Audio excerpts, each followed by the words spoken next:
అందరికీ నమస్కారం, శుభోదయం. Welcome to profit master 12th May Monday international మార్కెట్స్లో పర్ఫార్మెన్స్, అలాగే మన మార్కెట్స్ మీద ఇంపాక్ట్ ఒకసారి చూద్దాం. చాలా న్యూస్ ఫ్లో ఈ లాస్ట్ 2 డేస్లో మార్కెట్స్లో జరిగింది. ఒకటి, మన దేశీయంగా ఫ్రంట్లో చూస్తేనేమో 2 దేశాల మధ్య కాల్పుల విరమణ, సీజ్ ఫైర్, అలాగే మళ్ళీ పాక్ కవ్వింపు చర్యలకు పాల్పడటం. నిన్న మన అధికారులంతా కూడా మెషిన్ గన్స్తో మీరు కవ్విస్తే మిజైల్స్తో సమాధానం చెప్తామంటూ మన వాళ్ళు గట్టిగా వ్యాఖ్యలు చేయడం. సో ఒక తీవ్రమైన, ఒక ఉద్రిక్తమైన వాతావరణం అయితే ప్రస్తుతం మార్కెట్స్లో ఉంది. యాజ్ ఆఫ్ నో పాకిస్తాన్ దాదాపుగా కాళ్ల బేరానికి వచ్చిందనడంలో నిస్సందేహంగా చెప్పవచ్చు. ఆల్మోస్ట్ మనం 7 ఎయిర్ బేస్ల మీద దాడి చేసిన తర్వాత ఇక వాళ్ళకి ఎయిర్ స్ట్రిప్స్ వినియోగించుకునే అవకాశం కూడా లేకపోవడంతో దాదాపుగా యుఎస్ఏ, సౌదీ లాంటి యుఏఈ కంట్రీస్ కాళ్ళ మీద పడి వాళ్ళ నుంచి కొద్ది గొప్ప ఒత్తిడి తెప్పించుకొని మనతో సీజ్ ఫైర్ ఒప్పందాన్ని కుదుర్చుకుంది పాకిస్తాన్. అయితే స్టిల్ ఇంకా కవ్వింపు చర్యలకు పాల్పడుతుండడం వల్ల మన వాళ్ళు ఇంకా ఆపరేషన్ సింధూర్ని కొనసాగిస్తూనే ఉన్నాం. ఎలాంటి ఒక్క అడుగు కూడా బ్యాక్ స్టెప్ వేయలేదని చెప్పి మన వాళ్ళ వ్యాఖ్యలను బట్టి చూస్తే అయితే అర్థమవుతుంది. బట్ ఏదైనా సరే డొనాల్డ్ ట్రంప్ అనవసరంగా మధ్యలో దూరి ఈ విషయాన్ని కొద్దిగా సీరియస్నెస్ని మరింతగా నీరుగార్చే ప్రయత్నం అయితే చేశారు. 2 దేశాలను ఒకే ఘాటన కట్టడం అనేది దాదాపుగా దేశమంతా కూడా తీవ్రమైన విమర్శలకు కారణమయ్యారు డొనాల్డ్ ట్రంప్. ఎందుకంటే 2 గ్రేట్ నేషన్స్, ఆ గ్రేట్ నేషన్స్ని హెల్ప్ చేస్తామని చెప్తూనే కాశ్మీర్ సమస్యకు పరిష్కారం తీసుకొస్తామని ఆయన చెప్పడము. దీనికి తోడు వాళ్ళకి ఐఎంఎఫ్ నుంచి పరోక్షంగా $1 బిలియన్ అనూహ్యంగా, అంటే ఈ పాయింట్ ఆఫ్ టైంలో వాళ్ళకి నిధులు రావడం, ఇవన్నీ చాలా ప్రశ్నలు ఇంకా ఉన్నాయి. ఎందుకంటే పరోక్షంగా సపోర్ట్ అటు యుఎస్ నుంచి, చైనా నుంచి పాకిస్తాన్కి అందుతోంది అని చెప్పి మనం ప్రత్యేకించి అనుకోవాల్సిన అవసరం ఏం లేదు. నిజంగానే ఆ 2 దేశాలు బాహాటంగానే పాకిస్తాన్కి మద్దతు ఇస్తూనే ఉన్నాయి. ఎందుకంటే ఒక ఏషియాలో పవర్ హౌస్గా ఎదుగుతున్న మన మీద పరోక్షంగా ఇలాంటి దాడులన్నీ చేసి ఆర్థికంగా మరింతగా మనల్ని నిలువరించే ప్రయత్నం అయితే చేస్తోంది అటు యుఎస్ అండ్ చైనా అని చెప్పి ఈ పాయింట్ ఆఫ్ టైంలో మనం ఖచ్చితంగా అనుకోక తప్పదు. ఎందుకంటే వాళ్ళు చేస్తున్న యాక్షన్స్ అన్నీ ఆ విధంగా మనకు కనిపిస్తున్నాయి. Leaving aside all those things, 2 దేశాలు ఒకటే అన్నట్టుగా మరొకసారి యుఎస్ఏ అండ్ చైనా ఇక మేము లేస్తే అది కాదు, లేస్తే ఇది కాదు అని చెప్పి 2 దేశాలు ఒకటికొకటి అనుకున్నారు. 140%, 200% టారిఫ్స్ విధించుకున్నప్పటికీ స్టిల్ నిన్న రాత్రి ఒక బిగ్ బ్రేకింగ్ న్యూస్ వచ్చింది. ఏంటంటే యుఎస్ఏ అండ్ చైనా 2 టారిఫ్స్ విషయంలో ఒక పరస్పర అవగాహనకు, అంగీకారానికి వచ్చాయి.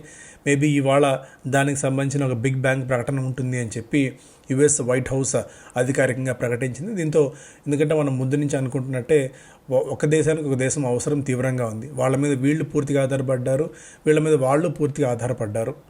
ఒకరికొకరు కయ్యానికి కాలు దవ్వితే ఇద్దరు ప్రమాదంలో పడే అవకాశం ఉంటుందన్న దీంతో ఒక పరస్పర అవగాహనకి 2 దేశాలు వచ్చాయి. దీంతో డౌ ఫ్యూచర్స్ కూడా భారీ లాభాలతో అయితే ట్రేడ్ అవుతోంది. అండ్ ఏషియన్ మార్కెట్స్లో మనకి నికాయ్ 0.2%, హాంకాంగ్ 1.1%, షాంఘై 0.6% మేర లాభాలతో ట్రేడ్ అవుతున్నప్పటికీ, ఎలా అయితే మనకి ఇండియా పాకిస్తాన్ మధ్య ఉన్న కాల్పుల విరమణ ఒప్పందం సీజ్ ఫైర్ జరిగిందో అది పరోక్షంగా కొద్దిగా మార్కెట్ సెంటిమెంట్ని పైకి తీసుకెళ్లే అవకాశం ఉంటుంది. మార్కెట్స్ పాజిటివ్గా ఇవాళ రియాక్ట్ కాబోతున్నాయి, మంచి గ్యాప్ అప్ ఓపెనింగ్ రాబోతుంది. బట్ స్టిల్ ఫ్రెష్ పొజిషన్స్, ఫ్రెష్గా భారీ ఎత్తున కమిట్మెంట్ తీసుకోవడానికి, రిస్కేర్ పొజిషన్స్ తీసుకోవడానికి, అగ్రెసివ్ పొజిషన్స్ తీసుకోవడానికి this may not be the right time. Still మన స్టే ఇన్వెస్టెడ్. మనం పదే అదే చెప్తున్న మార్కెట్స్లో ఇలాంటి ఏదైనా సెల్లింగ్ ఆపర్చునిటీ వస్తే, అంటే అనూహ్యంగా మార్కెట్స్లో ఏదైనా ప్యానిక్నెస్ వస్తే అది మంచి బయింగ్ ఆపర్చునిటీ అవుతుంది. కానీ ఈ పాయింట్ ఆఫ్ టైంలో అగ్రెసివ్ పొజిషన్స్ షార్ట్ టర్మ్స్ కోసం తీసుకోవడం మాత్రం కరెక్ట్ కాకపోవచ్చు. గోల్డ్ $3,300 బిలో ట్రేడ్ అవుతుంది. ఆయిల్ $64 దగ్గర యాజ్ ఆఫ్ నో ట్రేడ్ అవుతుంది. ఇది మేజర్గా ఇంటర్నేషనల్ మార్కెట్స్ నుంచి అప్డేట్స్ పరంగా మనం చూస్తే, ఫారిన్ పోర్ట్ఫోలియో ఇన్వెస్టర్స్ మొన్న మన మార్కెట్స్లో కొద్దిగా సెల్లింగ్ మోడ్లోకి దిగారు. 3,800 వర్త్ ఆఫ్ క్రోర్ స్టాక్స్ని వాళ్ళు సెల్ చేయడం చూసాం. డొమెస్టిక్ ఇన్స్టిట్యూషన్ ఇన్వెస్టర్స్ నెట్ బయర్స్గా మారారు సెల్లర్స్ మోడ్లో నుంచి. 7,300 crores ఆల్మోస్ట్ వాళ్ళు సెల్ చేసిన దానికంటే డబల్ మన వాళ్ళు బై చేయడం కూడా మనం చూస్తున్నాము. ఎందుకంటే ఇవన్నీ కూడా ఆల్రెడీ మనం డిస్కస్ చేసాం. ప్రెసిషన్ టార్గెట్ మనం చేసాము. ఒక పాయింట్ ఆఫ్ టైంలో అనుకుంటుంది ఏంటి, బయట మార్కెట్స్లో వినిపిస్తుంది ఏంటి అంటే న్యూక్లియర్ దాని మీద మన వాళ్ళు డైరెక్ట్ హిట్ చేయడం. సో దాంతో వాళ్ళు మరింతగా ప్యానిక్ అయిపోయి ఇమ్మీడియట్గా కాళ్ళబేరానికి వచ్చారనేది కూడా వినిపిస్తున్న సమాచారం. మన ప్రెసిషన్ హిట్స్ అనేది పాకిస్తాన్ వెన్నులో వణుకు పుట్టించాయి. చైనా ఇచ్చిన తుప్పుపట్టిన విమానాలు, అమెరికా చేసిన మాట సాయం, ఇదేది పాకిస్తాన్ ఇమీడియట్గా గట్టెక్కించలేకపోయి మన సామర్థ్యం ఏంటో ఒక్కసారి ప్రపంచానికి, పాకిస్తాన్కి కూడా తెలిసి వచ్చింది.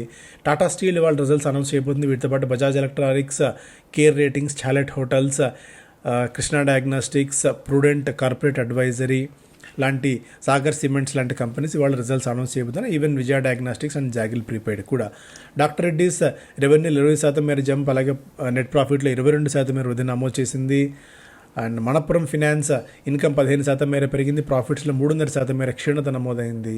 స్విగ్గీ రెవెన్యూ 10% మేర పెరగగా లాస్ 1081 కోట్ల రూపాయల నష్టాలని అనౌన్స్ చేసింది. కేపీఆర్ మిల్స్ రెవెన్యూ 4% మేర పెరగగా ప్రాఫిట్ 4.5% మేర క్షీణించింది.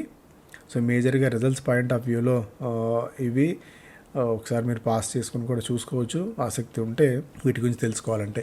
IndusInd bank addressing media, the lender stated that the audit report received on April 26 highlighted certain aspects that may require immediate evaluation అన్నట్టుగా కూడా. ఎందుకంటే వాళ్ళు ఇచ్చిన ఫైండింగ్స్ని బట్టి చూస్తే వీళ్ళు ఇంకా మరింతగా లోపల సిస్టమ్స్ని బాగు చేసుకోవాల్సిన అవసరం కనిపిస్తుంది. IndusInd bank, state bank of India 13.19% మేర వాటాని ఎస్ బ్యాంకులో తనకు ఏదైతే వాటా ఉందో దాన్ని జపాన్కి చెందిన సుమితోమో మిత్సుయి బ్యాంకింగ్ కార్పొరేషన్కి విక్రయించబోతోంది. ఒక్కొక్క షేర్కి 21.5 రూపాయలు చొప్పున 10 రూపాయలు వాళ్ళు గతంలో కొనుగోలు చేశారు. ఇప్పుడు దాన్ని 21 రూపాయలు 50 పైసలు విక్రయించబోతున్నారు. దీనివల్ల దాదాపుగా 8,888 కోట్ల రూపాయలు స్టేట్ బ్యాంక్ ఆఫ్ ఇండియాకి రాబోతోంది. ఫెడరల్ బ్యాంకు కూడా వాటా విక్రయించబోతుంది, దాదాపు 16.6 కోట్ల షేర్లని. సైంట్ డిఎల్ఎం ఆంటోనీ మాంటల్బానో ఆయన సీఈఓగా రాజీనామా చేశారు. రాజేంద్ర వెలగపూడి ఆయన ఇమీడియట్గా ఈ రోల్ని టేకప్ చేయబోతున్నారు. ఎస్ బ్యాంక్ ఆల్రెడీ మనం మాట్లాడుకున్నాం. సుమితోమో దాదాపుగా 19.19% వాటాని తీసుకోబోతోంది. ఇతర ఇన్వెస్టర్స్ నుంచి కూడా దాదాపు 7% మేర వాటాని తీసుకోబోతుంది. ఆల్మోస్ట్ ఒక 20% దాకా వాటాని తీసుకోబోతున్నారు వీళ్ళు. సోలార్ యాక్టివ్కి US FDA concluded inspection at Ambernath facility with zero form 483 observations. Economic times first పేజ్లో India clear, Pak will have to pay for terror attacks. So ఈసారి మాత్రం బిఫిటింగ్ రిప్లై ఉంది మన దగ్గర నుంచి. India has 5 years to build on China +1 supply chain change. World bank chief Ajay Banga గారు మాట్లాడుతూ మనం బిల్డ్ చేసుకోవడానికి చైనా +1 స్ట్రాటజీని ఇంకా 5 సంవత్సరాల సమయం మనకుంది. ఈలోపు మనం మ్యానుఫ్యాక్చరింగ్ పాయింట్ ఆఫ్ వ్యూలో మరింత స్ట్రెంథన్ చేసుకోవాలి అనేది ఆయన చెప్తున్నమాట. దనోన్ ఐస్ పీఈస్ 30% to deepen French connection with Epigamia, buying Verlinvest stake with rice. Okay, even డైరెక్ట్గా మార్కెట్కి సంబంధం లేకపోయినప్పుడు కూడా కార్పొరేట్ డీల్స్ అవి market could start a relief rally amid India Pak pause. Maybe ఒక చిన్న రిలీఫ్ ర్యాలీ ఇవాళ మనం ఎక్స్పెక్ట్ చేయవచ్చు. కాకపోతే ఇంతకుముందు కూడా చెప్పుకున్నట్టు ఇమీడియట్ భారీ ఎత్తున పొజిషన్స్ తీసుకోవడం అనేది కరెక్ట్ కాకపోవచ్చు. Indicators point further weakness in Nifty, support seen at 23,800. So ఇది టెక్నికల్గా కనిపిస్తున్న పిక్చర్ పాయింట్ ఆఫ్ వ్యూలో చూస్తే ట్రేడబుల్ సెక్యూరిటీ అంచనాల ప్రకారం ICICI bank, Kotak, home first finance, SBI, HUL, BEL, SRF, Nykaa, Samvardhana and Titan ఇవి కొద్దిగా పాజిటివ్గా బుల్లిష్ మోడ్లో ప్లే చేసే అవకాశం ఉంది. ఐసిఐసిఐ సెక్యూరిటీస్ అంచనాల ప్రకారం constructive on BFSI, IT, defence, టెక్స్టైల్లో పాజిటివ్గా ఉన్నాం. అందువల్ల ఏదైనా బయింగ్ ఆపర్చునిటీ ఈ రంగంలోని క్వాలిటీ స్టాక్స్లో వస్తే పికప్ చేసుకోవచ్చు అనేది ఐసిఐసిఐ సెక్యూరిటీస్ చెప్తున్న మాట. SEBI likely to ease some F and O curbs amid slide in volumes. Trading volumes పడిపోతున్న తరుణంలో కొద్ది గొప్ప ఎఫ్ఎండోలో మరింత యాక్టివిటీ బిల్డ్ చేయడానికి సెబీ కొద్దిగా నామ్స్ని ఈజ్ చేసే అవకాశం ఉంది అన్నట్టుగా కూడా ఒక అప్డేట్. ఇవన్నీ కొద్దిగా మార్కెట్కి పాజిటివ్ సంకేతాలు. Markets may exhale as guns fall silent for now. So ప్రస్తుతానికి కాల్పుల విరమణ జరగడం తాత్కాలికంగా ఇది మార్కెట్స్కి కొద్దిగా పాజిటివ్ అయితే అంశం. బట్ ఏదైనా సరే స్టిల్ ఇంకా పాకి ఏ మేరకు చెప్పిన మాటని నిలబెట్టుకుంటుంది అన్నది మనం గత చరిత్ర చూసుకుంటే తెలుసు. అందువల్ల వాళ్ళని పూర్తి స్థాయిలో నమ్మలేం. సో స్టిల్ ఇంకా అగ్రెషన్ మోడ్ అనేది బార్డర్స్లో మనకు క్లియర్ కట్గా కనిపిస్తూనే ఉంది. ఇంకొక పాజిటివ్ అంశం, monsoon May reach Kerala Coast by May 27. మే 27వ తారీఖు లాగంటే ఇక్కడి నుంచి ఒక 15 రోజుల్లో కేరళకి మాన్సూన్ ఋతుపవనాలు హిట్ కాబోతున్నాయి. సో ఇక్కడ నుంచి కొద్దిగా మాన్సూన్ థీమ్ ప్లే కాబోతుంది, అగ్రికల్చర్ థీమ్ ప్లే అవుతుంది. యాక్చువల్గా ఈసారి సమ్మర్ థీమ్ అని అనుకున్నాం, బట్ అనూహ్యంగా సమ్మర్ థీమ్ అనేది పెద్దగా ఈసారి వర్కౌట్ అవ్వలేదు. అన్ని కంపెనీస్కి ఎఫెక్ట్ అవుతాయింది, ఎందుకంటే ఆశించిన స్థాయిలో సమ్మర్ లేకపోవడం, మధ్య మధ్యలో వర్షాలు పడుతూ ఉండడం అనేది దీనికి ఎఫెక్ట్ అయింది. The business of drone power. So drones as of now 550 companies ఇండియాలో ఉన్నాయి. ఈ యుద్ధంలో ఈసారి డ్రోన్స్ ఎంతగా ఎఫెక్ట్ చూపించాయో మనం అర్థం చేసుకోవచ్చు. అండ్ దీనితో పూర్తిగా ఎయిర్ వార్ఫేర్ మాత్రమే ఈసారి పవర్ఫుల్ రోల్ ప్లే చేసింది. అందువల్ల హెచ్ఏఎల్ లాంటివి డిఫెన్స్లో కూడా పూర్తిగా వాయు సంబంధమైన డిఫెన్స్లో ఉన్న కంపెనీస్కి మరింతగా ఫ్యూచర్ ఉండవచ్చు అనేది దీన్ని బట్టి చూస్తే మనం అర్థం చేసుకోవచ్చు. సో బిజినెస్ పరంగా 2030 నాటికి $11 బిలియన్ స్థాయికి ఈ డ్రోన్ బిజినెస్ అనేది డిఫెన్స్ రిలేటెడ్లో బెనిఫిట్ తీసుకునే అవకాశం ఉంది. అంతవరకు మార్కెట్ విస్తరించే అవకాశం కూడా ఉంది. BrahMos is a message of forces strength. Rajnath inaugurates manufacturing unit. BrahMos మనకి ఇండియా అలాగే రష్యాతో కలిపి ఏర్పాటు చేస్తున్న ప్రాజెక్ట్ ఇది. దాదాపు 300 కోట్ల రూపాయల ఫెసిలిటీని వాళ్ళు ఉత్తరప్రదేశ్లో స్టార్ట్ చేశారు. BrahMos aerospace is joint venture between India's defence research DRDO అలాగే రష్యాస్ చెందిన ఎన్పామ్. రష్యాకి చెందిన 400 years ఏ స్థాయిలో నిలువరించిందో మనం అర్థం చేసుకోవచ్చు. Unless India stands up to the world, no one will respect us. In this world, fear has no place, only strength respects strength. So బలం ఒకటే ప్రపంచానికి అర్థమవుతుంది, బలంతో చెప్తేనే సమాధానం కరెక్ట్గా ఉంటుంది అనేది రాజ్నాథ్ సింగ్ గారు చెప్పిన మాట. గతంలో అబ్దుల్ కలాం గారు చెప్పిన మాట ఆయన ఒకసారి ఉటంకించారు. Zee plans to allocate 40% of free cash flows for core biz products ఒకటి. అలాగే some promoters hold their firms closer when the sea goes rough. So ఈ మార్కెట్ టర్బులెంట్ టైమ్స్లో కొన్ని కంపెనీస్ తమ వాటాలను పెంచుకున్నారనేది ఇక్కడ అప్డేట్. మేజర్గా India cements, Godrej industries, Usha Martin, Jindal steel, IFCA లాంటి కంపెనీస్ తమ వాటాలని కొద్దిగా పెంచుకున్నాయన్నది ఈ స్టోరీ సారాంశం. సో ఇండస్ఇండ్ బ్యాంక్ సంబంధించిన అప్డేట్ ఇది. No duty cuts by India on UK wines under FTA, limited benefits on beer.